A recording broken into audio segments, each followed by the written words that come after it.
Hello friends, क्या घर बैठे लेडी कुछ काम कर सकती हैं? स्पेशली हाउसवाइफ जो घर बैठ के कुछ काम कर सकती हैं, अपने लिए कुछ चंद रुपए खुद की कमाई के इकट्ठे कर सकती हैं, वो किसी और के ऊपर निर्भर ना होकर अपने ऊपर निर्भर रहें, आत्मनिर्भर रहें। अब आप बोलेंगे ऐसा हम सोचते तो हैं, लेकिन ऐसा कोई काम, ऐसा कोई टैलेंट हमें अपने अंदर नज़र नहीं आता है जो हम घर बैठ के कर सकते हैं। हमें तो कंप्यूटर वगैरह की भी इतनी अच्छी नॉलेज नहीं है, तो हमें काम कौन देगा? घर बैठे कौन काम देगा? देखिए, टैलेंट हर किसी के अंदर होता है, बस उसे पहचानने की और जानने की ज़रूरत होती है, खंगालने की ज़रूरत होती है। जैसे हम घर में कोई सामान रख के भूल जाते हैं, फिर ढूंढते हैं, कोशिश करते हैं, ढूंढते हैं, मिल जाती है ना वो चीज़, क्योंकि हमें पता है हमने यहाँ नहीं तो यहाँ, यहाँ नहीं तो यहाँ रखी होगी, और हम कोशिश करते हैं, ढूंढते हैं, मिल जाते हैं। जैसे एक नदी का पानी बहता हुआ आ रहा है, आप उसे जब बॉटल में भरेंगी या किसी बर्तन में, लोटे में भरिए, तो उसके साथ मिट्टी, कंकड़, पत्थर, हर एक चीज़ आती है। जब उस पानी को आप थोड़ी देर हिलाएंगे नहीं तो वो शांत बैठ जाता है और सिर्फ साफ पानी जो है ऊपर नज़र आता है, बाकी सारी चीज़ें जो हैं उस बर्तन के तले पे नीचे बैठ जाती हैं।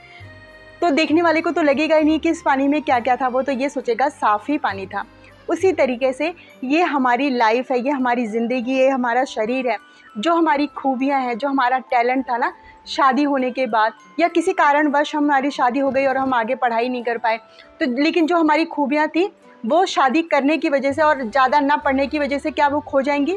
नहीं खोती हैं।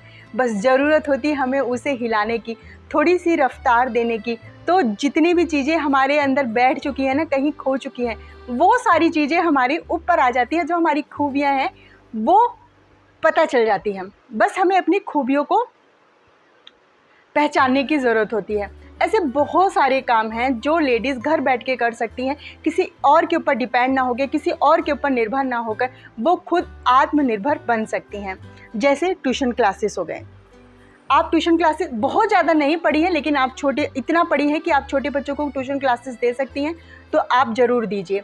आपको शाम को सिर्फ 1 से 2 घंटे देने हैं, और ट्यूशन क्लासेस से आप इतने पैसे तो अपने लिए अर्न कर ही सकती हैं कि किसी और के सामने आपको छोटी छोटी चीज़ों लाने के लिए ना हाथ ना फैलाना पड़े। चाहे कोई भी हो, चाहे वो हस्बैंड हो, चाहे सास ससुर हो, चाहे कोई भी हो, किसी के सामने आपको हाथ फैलाने की ज़रूरत नहीं पड़ेगी। वो आपके अपने खुद के पैसे होंगे, और खुद के पैसे खर्च करने में ना हमें ये सोचना भी नहीं पड़ता है कि हमें उसको हिसाब देना है, उसको हिसाब देना है कि उसने इतने पैसे दिए थे, वो सारे पैसे कहाँ गए। एक तो ट्यूशन क्लासेस हो गई। दूसरा, सिलाई। मान लीजिए आपका बच्चा छोटा है और आपके पास घर का भी काम बहुत ज़्यादा है, तो आप किसी के कपड़े वगैरह नहीं सिल सकती हैं, ठीक है, कोई बात नहीं। अगर आप कपड़े भी सिल सकती हैं, उससे भी आप जो है कुछ पैसे अर्न कर सकती हैं। लेकिन अगर आप कपड़े नहीं सिल सकती, उतना टाइम नहीं है आपके पास, बच्चा छोटा है, अगर आपको सिलाई की समझ है, तो आप 1 से 2 घंटा और दूसरी लेडीज़ को कोचिंग दे सकती हैं, उन्हें सिखा सकती हैं, बेसिक चीज़ें सिखा सकती हैं। और अगर आपको अच्छे डिज़ाइन वगैरह के ब्लाउज, सूट वगैरह सिलने आते हैं, तो आप वो भी सिखा सकती हैं। बेसिक से स्टार्ट कीजिए। 1 से 2 घंटे आपको देने पड़ेंगे, और जो आपका सिलाई का टैलेंट है, बहुत कम खर्च, बहुत कम मेहनत, आप सिर्फ कोचिंग दे के ही 1-2 सिलाई मशीन रख लीजिए, और कोचिंग देके ही आप कुछ पैसे अपने लिए अर्न कर सकेंगी। जब आप अच्छे से सिखाएंगी, अच्छे से बात करेंगी, अच्छे से व्यवहार करेंगी, तो 1, 2, 3, 4 ऐसे कितनी ही लेडीज़ आपके पास आना शुरू हो जाएंगी, और आप अपने लिए कुछ पैसे कमा सकेंगी, और वो आपके अपने खुद के होंगे। मैं आपको एक छोटा सा एग्जाम्पल देती हूँ। मेरे पड़ोस में ही एक लेडी हैं, वो मेहंदी ना बहुत अच्छी मेहंदी लगाती हैं, बहुत ही अच्छा।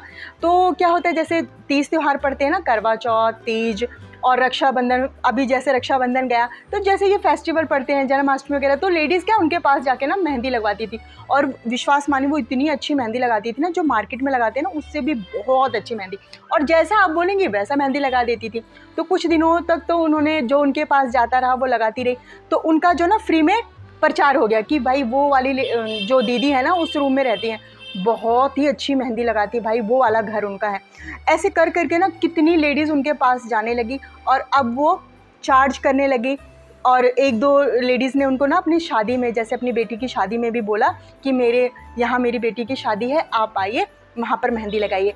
जब वो वहाँ मेहंदी लगाने गई तो इतनी सुंदर मेहंदी लगाई ना उन्होंने, वहाँ पर जो और लेडीज़ थी कितने ऑर्डर मिल गए उनको शादियों में मेहंदी लगाने के लिए। और आपको पता है मेहंदी लगाने के लिए सिर्फ दुल्हन की मेहंदी लगाइए आप। अगर आपके पास ज़्यादा टाइम नहीं, अगर ज़्यादा टाइम है तो 1-2 वर्कर रख लीजिए, उनको भी सिखाइए। और जो है आप बड़े आराम से सीज़न में इतने पैसे मेहंदी से आप कमा सकती हैं ना। आप यूट्यूब पे भी मेहंदी के डिज़ाइन सिखा सकते हैं अगर आपके अंदर टैलेंट है तो। ऑनलाइन की थोड़ी सी भी समझ है ना तो आप किसी से पूछ कर भी आप शुरू कर सकती हैं, मेहंदी के डिज़ाइन सिखाते सकती हैं। उसी तरीके से जिन मेरी बहनों को सिलाई आती है वो भी सिलाई के डिज़ाइन, ब्लाउज़ के डिज़ाइन जो है 1 घंटा देना है आपको, आप वो भी ऑनलाइन स्टार्ट कर सकती हैं। और अगर आपको घर घर मेहंदी लगाने जाना पसंद नहीं है, कहीं शादी ब्याह में जाना पसंद नहीं है, तो आप इसका कोचिंग सेंटर भी खोल सकती हैं। और 1 से 2 घंटे ही देना है आपको, ज़्यादा नहीं देना है। जब आप अच्छा डिज़ाइन सिखाएंगे, आज अच्छा व्यवहार करेंगे, अच्छा आपका बात करने का तरीका होगा, कितनी ही लेडीज़ आ जाएंगी आपके पास मेहंदी सीखने के लिए। ये चीज़ें होती हैं और इनसे जिसे हम समझते हैं ना कि ये तो बस यार मैं नॉर्मली करती हूँ, ये नॉर्मली सिलाई आती है मेरे को, बस मुझे ज़्यादा पढ़ाई नहीं आती। इन सब चीज़ों से पता है हम कितना पैसा कमा सकते हैं, और वो अपने खुद की।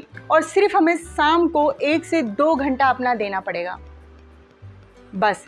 और उस दौरान आप अपने लिए काफ़ी पैसे कुछ अर्न कर सकती हैं। अच्छा, ये तो रही बात उन लेडीज़ों की जो जिनको नेट वगैरह की, कंप्यूटर वगैरह की इतनी ज़्यादा नॉलेज नहीं है। अच्छा, जिसको नेट की नॉलेज है, इंटरनेट की नॉलेज है, कंप्यूटर वगैरह अच्छा चला लेते हैं वो, तो आप जाके देखिए कितने ढेरों काम भरे पड़े हैं। उसमें भी आपको अपना सिर्फ 1 से 2 घंटा ही देना है, और 1 से 2 घंटे के बीच में आप इतने पैसे तो कमा ही सकती हैं कि किसी और अपनी छोटी छोटी ज़रूरतों के लिए ना किसी और से आपको मांगना नहीं पड़ेगा। आपको किसी को हिसाब नहीं देना पड़ेगा कि आपने कितने पैसे कहाँ खर्चे कर दिए। आप अपनी मनपसंद कुछ भी खरीद सकते हैं, चाहे वो ड्रेस है, ज्वेलरी है। अगर पैसे इकट्ठा करके आप क्या नहीं कर सकते हैं, अपने हस्बैंड की भी मदद कर सकती हैं। क्योंकि आपका ये जो टैलेंट है, आप घर बैठे कितना कुछ कर सकती हैं। नेट पे आप जाके देखिए, ढेरों वेबसाइट हैं, ढेरों ऐसे ट्यूटोरियल बने हुए हैं जहाँ पर आपको बताएंगे टाइपिंग करके। और ऐसी बहुत सी कंपनियां हैं जो घर बैठे काम देती हैं। अगर आपको अच्छी नॉलेज है कंप्यूटर वगैरह की, नेट वगैरह की, तो आप वहाँ से भी कुछ पैसे अपने लिए कमा सकती हैं, वो भी घर बैठकर आराम से। तो मैंने ये छोटी सी वीडियो बनाई थी और कि हम लेडीज़ को, हाउसवाइफ को आत्मनिर्भर बनना ही चाहिए।